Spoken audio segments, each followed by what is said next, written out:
kucaklayıp çok çok öperdi. Okşardı başımı üzüldüğümde, etrafımda pervane gibi dönerdi. Etrafımda pervane gibi dönerdi. Anneciğim, anneciğim, babamı ben çok özledim. Bağrımı yakıyor onun hasreti.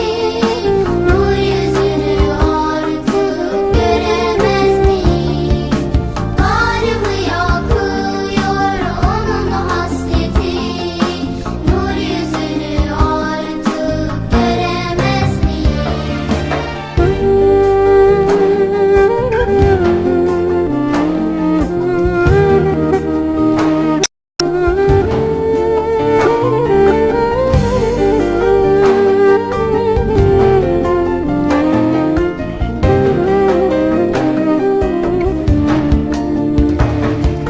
Sık sık görüyorum rüyalarımda, sevgisini hissederim ta bağrımda.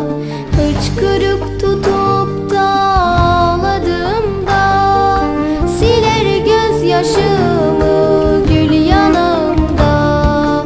Siler gözyaşımı gül yanımda.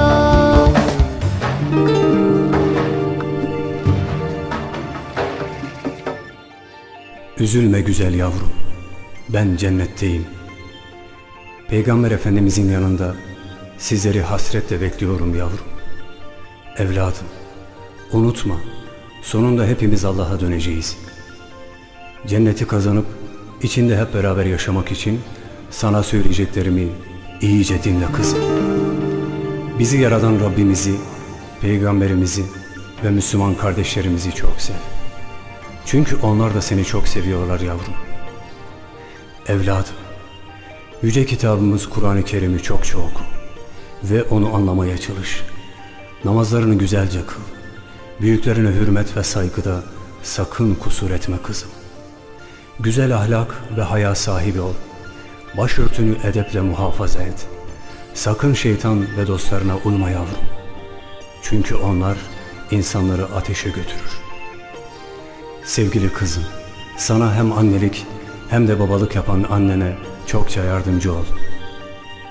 Zira cennet anaların ayakları altındadır.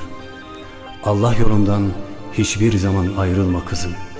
Bize ve bütün Müslümanlara bol bol dua etmeyi ihmal etme yavrum. Sizi Allah'a emanet ediyorum.